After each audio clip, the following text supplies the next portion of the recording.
L'État paye le procès des étrangers contre la décision qu'il a lui-même prise contre ce même étranger. Est-ce que cela vous paraît normal? Est-ce que ça vous semble quelque chose que vous avez déjà entendu? Eh bien, sachez-le, un étranger, lorsqu'il reçoit une OQTF, peut bénéficier d'aide juridictionnelle, c'est-à-dire l'État qui va payer l'avocat pour qu'il puisse faire un procès contre cette OQTF. Et je vais vous expliquer pourquoi c'est un mauvais système qui ne marche pas et qui, au final, a des conséquences négatives pour tout le monde. C'est parti. On va d'abord expliquer ce que c'est l'aide juridictionnelle et comment elle fonctionne. Parce que c'est quelque chose qui est valable dans tous les contentieux. C'est pas uniquement pour les étrangers, hein, c'est pour tout le monde, français ou étranger, et ça s'adresse aux personnes qui souhaitent faire un procès. C'est-à-dire que si par exemple vous êtes étranger et que vous ne faites pas un procès parce que vous êtes dans le cadre d'une demande de titre de séjour, à ce moment-là vous ne pouvez pas bénéficier de l'aide juridictionnelle puisque c'est un mécanisme qui ne fonctionne que dans le cadre d'une procédure devant un tribunal. Donc ça, c'est important déjà de le comprendre. Comment ça va fonctionner? C'est que vous voulez faire un procès et vous avez besoin d'un avocat. Vous allez demander à l'État de payer les frais de cet avocat pour vous. Voilà simplement comment fonctionne l'aide juridictionnelle. Évidemment, vous vous en doutez, il y a des conditions pour pouvoir en bénéficier. La condition, elle est relativement simple, c'est que la personne qui bénéficie de l'aide juridictionnelle doit avoir des revenus très faibles, inférieur au SMIC ou pas de revenus du tout. Si évidemment vous travaillez et que vous gagnez au moins le SMIC, vous ne pourrez pas bénéficier de l'aide juridictionnelle normalement, puisqu'on estimera à ce moment-là que vous avez les moyens de payer les frais de votre avocat. Ce qu'il faut aussi comprendre au niveau de l'aide juridictionnelle, c'est que le montant, il est fixe par procédure. C'est-à-dire qu'en gros, on fait un recours contre un refus de titre de séjour et une OQTF, ce sera toujours le même montant d'aide juridictionnelle qui sera octroyé à l'avocat. Et ça, c'est valable quelle que soit la longueur du procès, quelle que soit la complexité du procès, quel que soit le nombre de mémoires nécessaires, quel que soit le nombre de pièces envoyées, ce sera toujours le même montant. L'idée, en fait, derrière ce système, qui est une idée louable, hein, on peut pas trouver que c'est une mauvaise idée en tant que telle, c'est de dire que tout le monde a le droit d'être défendu, même les gens qui n'ont pas de revenus. Et ça, effectivement, il n'y a pas de difficulté avec l'idée. Le problème, et comme le dit l'adage, c'est que l'enfer, il est pavé de bonnes intentions. Et s'il y a bien un système qui illustre cet adage, c'est l'aide juridictionnelle. Aussi, je vais le préciser tout de suite, parce que c'est aussi une question qu'on entend souvent, c'est que, évidemment, aucun avocat n'est obligé de l'accepter. Si demain, un avocat vous dit « je ne prends pas l'aide juridictionnelle », vous ne pouvez pas le contraindre. C'est à lui de choisir s'il l'accepte ou pas. Et donc, si par exemple, vous souhaitez être représenté par un avocat, on va prendre mon cas, si vous souhaitez que je sois votre avocat, eh ben, c'est pas possible à ce moment-là d'avoir recours à l'aide juridictionnelle puisque je ne l'accepte pas. Et donc, les honoraires restent à votre charge. Et évidemment, vous ne pouvez pas faire un règlement partiel en disant l'aide juridictionnelle va payer autant et moi je réglerai le solde. Ça ne fonctionne pas comme ça. Et donc, si vous voulez défendre l'aide juridictionnelle, il faut trouver un avocat qui l'accepte, ce qui est évidemment pas le cas de tous. Et je vais bien sûr vous expliquer tout de suite pourquoi l'avocat n'a pas d'intérêt à l'accepter, mais pourquoi aussi ça fonctionne aussi mal et vraiment les problèmes derrière la procédure, enfin derrière ce mécanisme d'aide juridictionnelle. En gros, déjà, pour vous donner des chiffres, hein, pour que vous puissiez bien comprendre, un procès fait à l'aide juridictionnelle dans le cadre d'un recours contre une obligation de quitter le territoire, on va dire que c'est le plus simple, va rapporter entre 500 et 600 euros à l'avocat. Ce montant, peut-être qui vous paraît important, en réalité, il est assez faible, voire même extrêmement faible par rapport au temps nécessaire pour une telle procédure. Il faut en avoir conscience. Et en réalité, si l'avocat il va travailler pour ce montant-là, en gros, il va perdre de l'argent. Pourquoi? Parce qu'en fait, le temps qu'il va consacrer à son dossier pour essayer de le gagner, hein, ce qui est le but, de gagner le procès, en fait, il va coûter à son cabinet plus cher que 500 ou 600 euros. Donc, il n'a fait pas de bénéfice. Alors, qu'est-ce que vont ou peuvent faire les avocats qui acceptent l'aide juridictionnelle? Alors, on va avoir deux cas de figure.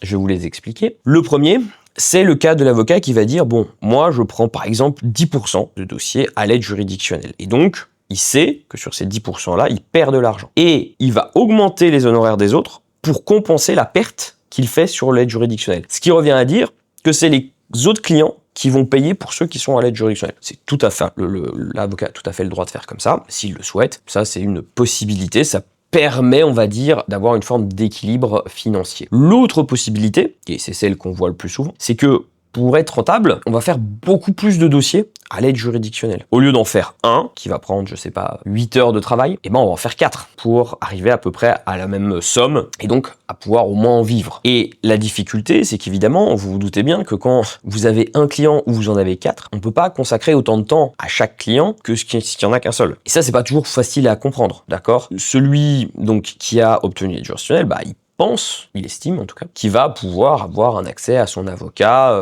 autant que celui qui n'y aurait pas pu bénéficier de l'aide juridictionnelle. Et en réalité, et ça c'est la réalité matérielle de la vie, c'est dire l'inverse, c'est être un peu hypocrite, je pense, c'est qu'il y a un certain nombre d'heures dans la journée, l'avocat il travaille, il a beaucoup de charges, rassurez-vous, et dans le temps qu'il a, il peut pas étendre son temps indéfiniment, il peut pas travailler jusqu'à 23h ou minuit tous les jours, il est comme tout le monde. Et donc, il peut pas avoir la même quantité de temps à donner s'il prend 4 dossiers ou il en prend un. Moi, par exemple, pourquoi je n'accepte pas ce système, c'est que si, par exemple, pour un client qui paye, je vais pouvoir passer sur un procès entier environ 1 heure de temps entièrement consacré à mes échanges avec lui. C'est-à-dire que je ne parle pas du temps de procédure, je ne parle pas d'audience, je ne parle rien du tout. Je parle juste de pouvoir répondre à ses emails, de pouvoir l'appeler au téléphone quand il en a besoin, et je vais consacrer 1 heure de temps. Si l'avocat il a 4 clients au lieu d'un, il pourra consacrer 15 minutes par client. Et donc, forcément, vous n'avez pas le même retour, ni la même expérience, on va dire, dans le cadre d'un procès qui aurait été mené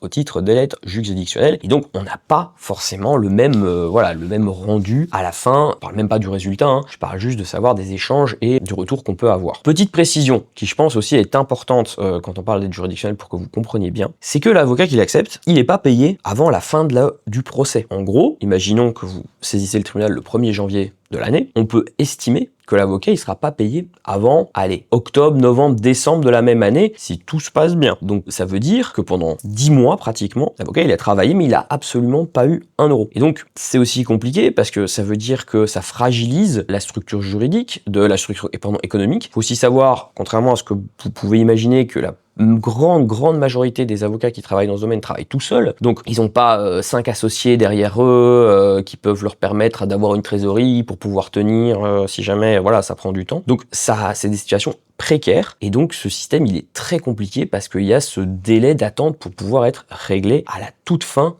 du procès. Ce système, je pense que, à travers de ce que je viens d'expliquer, je n'y adhère pas, je pense qu'il n'est pas bon, je pense qu'il n'est même pas vertueux, d'accord, il ne sert personne dans l'état actuel des choses, puisque, je pense, à mon sens, il induit un petit peu les gens en erreur en disant, je vais avoir l'aide juridictionnelle, donc je vais pouvoir avoir l'avocat que je veux, c'est faux. L'avocat, il va me rappeler dès que j'ai un problème, ou quelque chose où je veux le joindre, ça sera difficile pour lui, de pouvoir le faire pour tous les clients qu'il a à l'aide juridictionnelle. C'est aussi, je ne trouve pas normal dans ma conception que ce soit les autres clients qui payent pour ceux qui sont à l'aide juridictionnelle, d'accord, parce que eux aussi ils ont des difficultés financières. C'est pas parce qu'ils gagnent, imaginez quelqu'un qui gagne juste un tout petit peu plus que le SMIC, il n'a pas l'aide juridictionnelle. Mais est-ce que je vais le faire payer plus cher pour pouvoir faire en sorte de défendre des gens à l'aide juridictionnelle? Moi je suis pas dans cette logique-là, je préfère avoir un prix accessible, mais que tout le monde paye, et pas de faire payer entre guillemets aux autres pour certains. Donc ça, c'est vraiment un système qui n'est vraiment pas bon et ne produit pas des bons résultats. Comme je vous dis, en tant que client, vous êtes déçu. En tant qu'avocat, vous faites un travail difficile, vous faites beaucoup de dossiers. Moi personnellement, c'est pour ça que je n'y ai jamais adhéré, c'est que j'aime avoir du temps pour les dossiers, j'aime prendre du temps pour mes clients. Si j'ai besoin de l'avoir au téléphone 20 minutes, je peux prendre 20 minutes pour l'avoir au téléphone, il n'y a aucun souci avec ça. Par contre, évidemment, pour 500 ou 600 euros, vous pouvez pas faire ce genre de travail. Et alors évidemment, je me doute que dans les commentaires, certains voudront peut-être venir dire que nous, les avocats, notre seul objectif, c'est de prendre de l'argent aux gens parce qu'on veut devenir très riche et qu'on est avide d'argent. Bon, alors premièrement, c'est un argument un peu facile. Je connais personne qui soit lancé dans le droit des étrangers, en tout cas en tant qu'avocat, dans l'objectif de faire fortune. C'est plutôt un domaine dans lequel, vous vous engagez par conviction. Mais vous avez aussi, je pense, vraiment le droit d'en vivre. C'est-à-dire que si vous voulez faire un bon travail, il faut que votre travail il soit payé à la hauteur de sa qualité. Or, ce n'est pas ça actuellement l'aide juridictionnelle. Si l'aide juridictionnelle était réévaluée à une somme plus importante et qu'évidemment elle pouvait être réglée peut-être au début et non pas à la fin de la procédure, oui, vous auriez peut-être un système qui marcherait mieux ou en tout cas qui permettrait aux gens d'y avoir recours en espérant avoir un service qui soit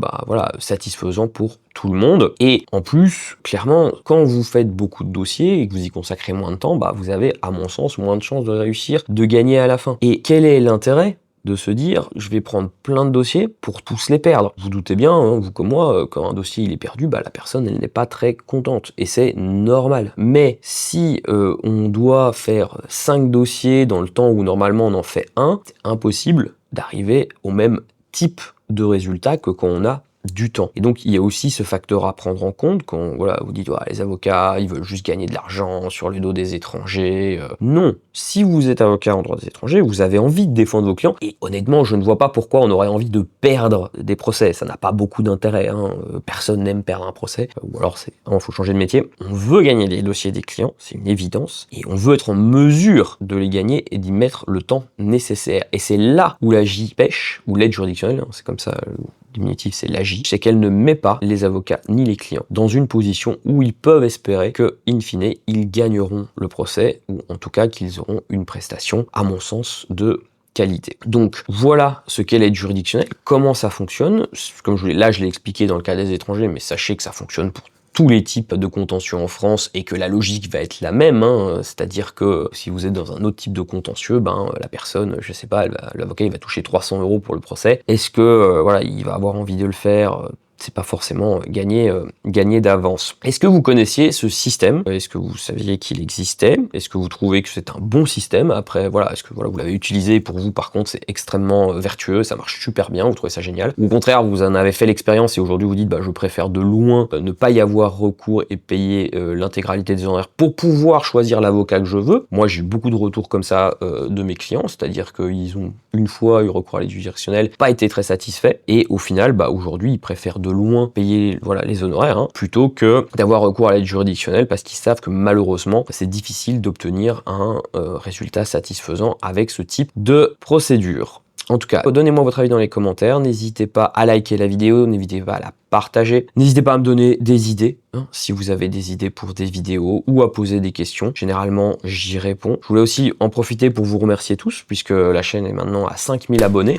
après un peu plus d'une année, donc c'est ultra satisfaisant et je suis très très content. Donc je vais continuer évidemment à faire des vidéos sur tous les sujets en lien avec le droit de l'immigration et de la nationalité, sachant qu'évidemment on va avoir une année 2027 un petit peu particulière avec une élection présidentielle. Donc voilà, n'hésitez pas à me donner des retours, à vous abonner à la chaîne, puisque évidemment c'est ça qui motive à continuer de faire des vidéos.